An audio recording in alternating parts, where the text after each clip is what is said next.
Messieurs les présidents et représentants des associations œuvrant dans le domaine de l'environnement, messieurs les journalistes, chers présidents d'associations des journalistes, honorables invités, mesdames et messieurs, les activités humaines sont des sources de pression sur les écosystèmes et les ressources naturelles avec lesquelles elles interagissent.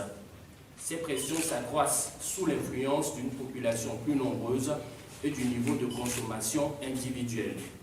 Cela va sans dire que l'état des lieux sur l'environnement et les ressources naturelles à l'échelle continentale fait apparaître indéniablement que la dégradation de l'environnement s'accentue et se manifeste aujourd'hui par des facteurs tels que la perturbation des écosystèmes, l'épuisement des ressources naturelles, l'érosion des sols et de la zone côtière, la perte de la diversité biologique, la contamination des chaînes alimentaires, la pollution de l'atmosphère, de l'eau et des sols, la dégradation du cadre de vie, les inondations récurrentes dans les villes. La pollution de l'air, qui est la 4e cause de décès prématurés dans le monde, par exemple, a coûté 225 milliards de dollars par an, soit 7 135 $ par seconde dans le monde. Elle engendre près de 32 millions de tonnes de récoltes perdues par an, d'après un rapport de la Banque mondiale. Selon une étude de l'Organisation mondiale de la santé OMS, 4,9 millions de décès auraient été attribuables à l'exposition à des produits chimiques dans l'environnement en 2004. Cela équivaut à un décès toutes les 4 secondes et il existe environ 248 000 produits chimiques commercialisés, dont un grand nombre pouvant avoir des effets néfastes sur la santé humaine, la faune et l'environnement. Ces chiffres qui font froid au dos et glacent le sang prouvent à suffisance que nous sommes véritablement en danger et l'avenir des générations futures est en pointillé. Cette situation nous appelle ensemble à des réflexions devant aboutir à des actions concrètes, car de toute évidence, aucun pays, aucun individu sur la planète n'est épargné, quelle que soit sa race, sa religion ou son rang social. Mesdames, messieurs, vous l'aurez sans nombre de doute compris avec moi que protéger l'environnement, c'est préserver la survie et l'avenir de l'humanité. En d'autres termes, la protection de l'environnement est une condition impérative pour permettre d'assurer une croissance soutenue et une meilleure qualité de la vie à tous les peuples de la Terre. La création de l'Association togolaise des journalistes engagés pour l'environnement est donc l'aboutissement d'un travail de longue haleine, d'une réflexion assez poussée et surtout d'une volonté farouche de conjuguer nos efforts pour la protection de l'environnement et dans la lutte contre le changement climatique. La DJDE a donc pour mission de contribuer à la protection et à la sauvegarde de l'environnement et de la nature.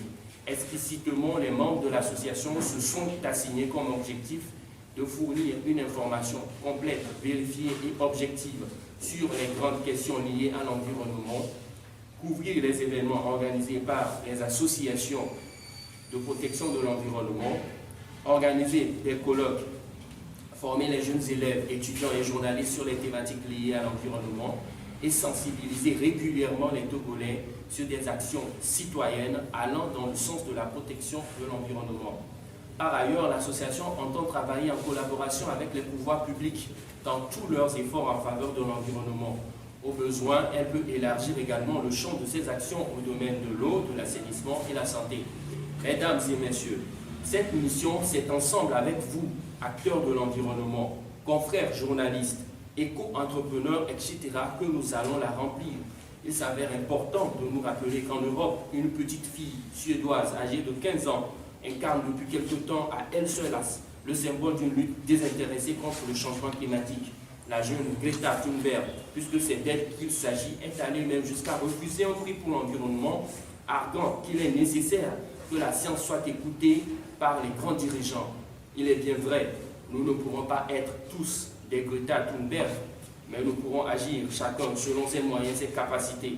Nous pourrons devenir des symboles de lutte contre le réchauffement climatique et la protection de l'environnement dans nos quartiers, dans nos villes, dans nos services, dans nos maisons. Comme disait tantôt le secrétaire général dans son allocution de bienvenue, ce jour du mercredi 27 novembre 2019 marque l'entrée en guerre de l'association des journalistes engagés pour l'environnement, car notre conscience ne nous pardonnera guère une certaine inaction face au feu qui brûle notre maison commune. Le thème de cette cérémonie de lancement en dit déjà long sur notre engagement pour la cause environnementale. À ce point précis de mon propos, me viennent à l'esprit ces phrases formulées par l'ancien président de la République française, Jacques Chirac, paix à son âme. Je cite, « Notre maison brûle et nous regardons ailleurs. La nature mutilée, surexploitée ne parvient plus à se reconstituer et nous refusons de l'admettre. L'humanité souffre. Elle souffre de mal développement au nord comme au sud et nous sommes indifférents. La terre et l'humanité sont en péril et nous en sommes tous responsables. » Ces mots prononcés en ouverture de son discours devant l'Assemblée plénière du 4e sommet de la Terre le 2 septembre 2002 à Johannesburg, en Afrique du Sud, restent d'actualité et nous interpellent tous en tant qu'êtres humains vivant sur cette planète, tout en formulant le vœu de voir l'effectif de l'association togolaise des journalistes engagés pour l'environnement augmenter considérablement dans les prochains jours. Je voudrais clore mes propos en déclarant lancer officiellement les activités de l'association togolaise des journalistes engagés pour l'environnement. Je vous remercie.